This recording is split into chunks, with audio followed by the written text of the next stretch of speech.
ನಮಸ್ಕಾರ ಸ್ನೇಹಿತರೆ. ಒಂದು ದಿನ ಅಯೋಧ್ಯೆಯ ರಾಜ ರಾಮ ತನ್ನ ಪರಮಭಕ್ತ ಹನುಮಂತನ ವಿರುದ್ಧ ಧನುಸ್ಸು ಎತ್ತಿ ನಿಂತ. ಆ ದಿನ ಸ್ವರ್ಗದಲ್ಲಿ ದೇವತೆಗಳು ನಿಬ್ಬೆರಗಾದರು. ಬ್ರಹ್ಮ, ಶಿವ, ಇಂದ್ರ ಎಲ್ಲರೂ ಆಕಾಶದಿಂದ ನೋಡಿದರು. ಇದೆಂಡ ಯುದ್ಧ. ರಾಮನ ಭಕ್ತನ ವಿರುದ್ಧ ಹೋರಾಡುತ್ತಿದ್ದ. ಆ ಭಕ್ತ ಒಂದೇ ಒಂದು ಅಸ್ತ್ರ ಬಳಸಲಿಲ್ಲ, ಬರೀ ರಾಮನಾಮ ಜಪಿಸಿದ. ಇದು ರಾಮಶಕ್ತಿ ಮತ್ತು ರಾಮನಾಮದ ನಡುವೆ ನಡೆದ ಮಹಾಯುದ್ಧ. ಇದು ಹೇಗೆ ಶುರುವಾಯಿತು, ಯಾರು ಗೆದ್ರು? ಈ ಕಥೆ ಶುರುವಾಗುವುದು ಅಯೋಧ್ಯೆಯಲ್ಲಿ ಅಲ್ಲ, ಮತ್ತು ಕೈಲಾಸದಲ್ಲಿ. ಶಿವ ಮತ್ತು ಪಾರ್ವತಿ ಕೈಲಾಸದಲ್ಲಿ ಕುಳಿತಿದ್ರು. ನಾರದ ಮಹರ್ಷಿ ಅಲ್ಲಿ ಬಂದರು. ಮಾತಿನ ನಡುವೆ ಒಂದು ಪ್ರಶ್ನೆ ಎದ್ದಿತು. ರಾಮನ ಶಕ್ತಿ ದೊಡ್ಡದೋನಾ ಅಥವಾ ರಾಮನಾಮದ ಶಕ್ತಿ ದೊಡ್ಡದೋ? ಅಂದರೆ ಸ್ವಯಂ ರಾಮನೇ ಮಹಾನ್ ಅಥವಾ ರಾಮನ ಹೆಸರು ಮಹಾನ್ ಮಶ್ನೆ? ಇದು ಆ ಪ್ರಶ್ನೆ.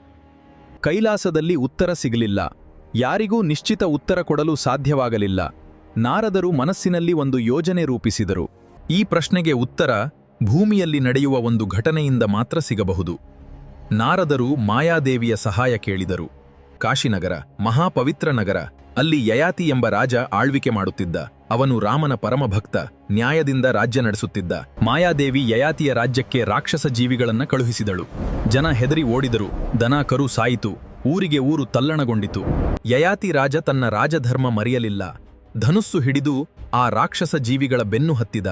ಅವುಗಳನ್ನು ಅಟ್ಟಾಡಿಸಿದ. ಮಾಯೆ ಓಡುತ್ತಾ ಒಂದು ರಾಕ್ಷಸ ಜೀವಿ ವಿಶ್ವಾಮಿತ್ರ ಮಹರ್ಷಿಯ ಆಶ್ರಮ ಹೊಕ್ಕಿತು. ಅಲ್ಲಿ ಸಾಮಾನ್ಯ ಆಶ್ರಮವಾಸಿಯ ರೂಪ ತಾಳಿ ನಿಂತಿತು. ಯಯಾತಿ ಗೊತ್ತಿಲ್ಲದೆ ಬಾಣ ಬಿಟ್ಟ. ಆ ರಾಕ್ಷಸ ರೂಪಕ್ಕೆ ವಿಶ್ವಾಮಿತ್ರರ ಆಶ್ರಮದಲ್ಲಿ ಬಾಣ ಬಿದ್ದಿತು. ಅಲ್ಲಿದ್ದ ಋಷಿ ಮೇಲೆ ಬಾಣ ಬಿದ್ದಂತೆ ಕಾಣಿಸಿತು. ಯಯಾತಿ ವಿಶ್ವಾಮಿತ್ರರನ್ನು ಎಷ್ಟು ಹೇಳಿಕೊಂಡ್ರು, ಮಹರ್ಷಿಗಳೇ, ಅದು ರಾಕ್ಷಸ ಮಾಯೆ, ನಾನು ತಿಳಿಯದೆ ಹೊಡೆದೆ. ವಿಶ್ವಾಮಿತ್ರರು ಮೃದುವಾಗಲಿಲ್ಲ. ನಿನ್ನ ತಪ್ಪಿಗೆ ಶಿಕ್ಷೆ ಆಗಲೇಬೇಕು. ರಾಜಧರ್ಮ ಉಲ್ಲಂಘಿಸಿದ್ದಕ್ಕೆ ಮರಣದಂಡನೆ. ವಿಶ್ವಾಮಿತ್ರ ಅಯೋಧ್ಯೆಗೆ ಹೊರಟರು. ನೇರ ರಾಮನ ಬಳಿ. ಯಯಾತಿ ನಡುದಾರಿಯಲ್ಲಿ ನಿಂತ. ರಾಮ ವಿಶ್ವಾಮಿತ್ರರ ಆಜ್ಞೆ ಪಾಲಿಸುತ್ತಾನೆ ಎಂದು ಎಲ್ಲರಿಗೂ ತಿಳಿದಿದೆ. ರಾಮ ತನ್ನ ಗುರುವಿನ ಮಾತನ್ನು ಎಂದೂ ತಿರಸ್ಕರಿಸುವುದಿಲ್ಲ. ಆಗ ನಾರದ ಮಹರ್ಷಿ ಪ್ರತ್ಯಕ್ಷ ಆದರು. ವೀಣೆ ನುಡಿಸುತ್ತಾ ನಗುತ್ತ ಬಂದರು. ಯಯಾತಿ, ಏಕೆ ಹೀಗೆ ಕಂಗಾಲಾಗಿದ್ದಿ?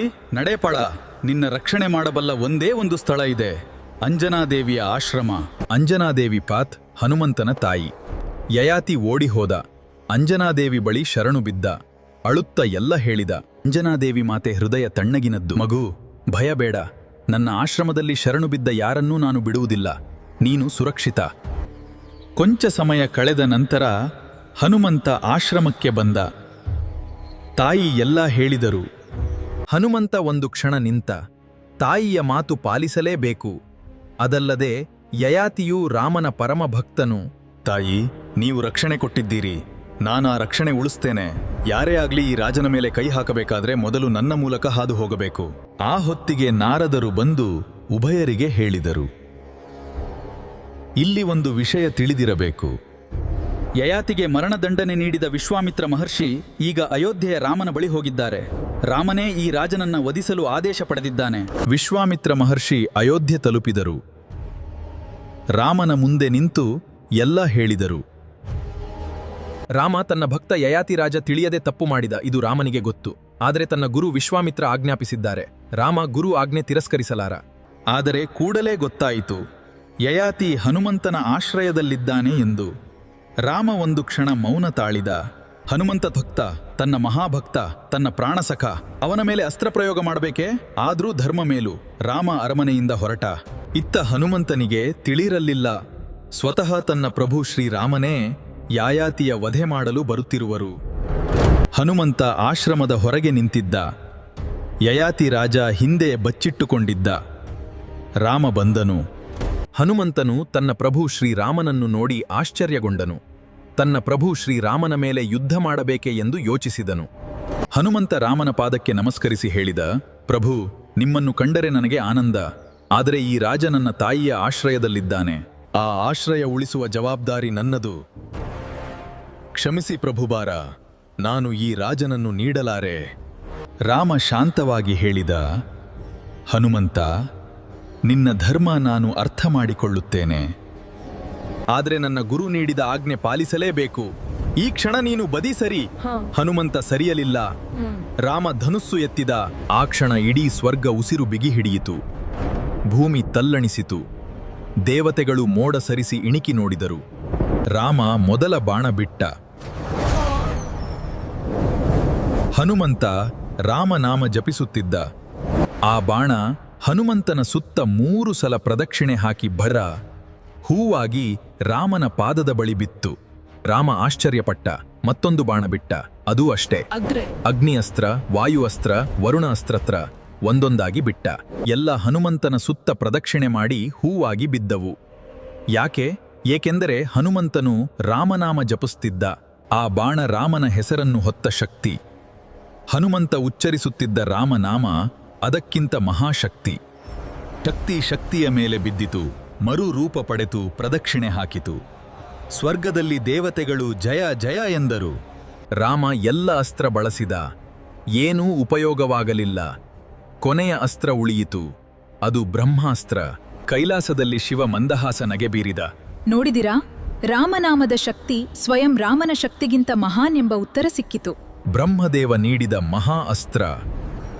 ಇದು ಗುರಿ ತಾಕದಿದ್ದರೆ ಜಗತ್ತನ್ನೇ ಧ್ವಂಸ ಮಾಡಬಲ್ಲದು. ರಾಮ ಬ್ರಹ್ಮಾಸ್ತ್ರ ಸಂಧಿಸಿದ. ಮಂತ್ರ ಉಚ್ಚರಿಸಲು ಶುರು ಮಾಡಿದ. ಆ ಕ್ಷಣ ವಿಶ್ವಾಮಿತ್ರ ಮಹರ್ಷಿ ಬಂದರು. ರಾಮನ ಕೈ ಹಿಡಿದರು. ನಾರದ ಮಹರ್ಷಿ ವಿಶ್ವಾಮಿತ್ರರ ಜಹತೆ ಬಂದರು. ಬ್ರಹ್ಮ ಮತ್ತು ಶಿವ ಕೂಡ ಆಗಮಿಸಿದರು. ಆಕಾಶ ದೀಪ್ತಿಯಿಂದ ಬೆಳಗಿತು. ಕೈಲಾಸದಲ್ಲಿ ರಾಮಶಕ್ತಿ ಮತ್ತು ರಾಮನಾಮ ನಡುವೆ ಯಾವುದು ಮಹಾನ್ ಎಂಬ ಪ್ರಶ್ನೆ ಎದ್ದಿತ್ತು. ಆ ಪ್ರಶ್ನೆಗೆ ಉತ್ತರ ಕಂಡುಕೊಳ್ಳಲು ನಾರದರು ಈ ಮಾಯಾಲೀಲೆ ಆಡಿಸಿದರು. ರಾಮ, ಇದು ಮಾಯೆಯ ಆಟ ಆಗಿತ್ತು. ಯಯಾತಿ ರಾಜ ತಿಳಿಯದ ತಪ್ಪು ಮಾಡಿದ್ದ. ನನ್ನ ಕ್ರೋಧ ಸರಿ ಇರಲಿಲ್ಲ.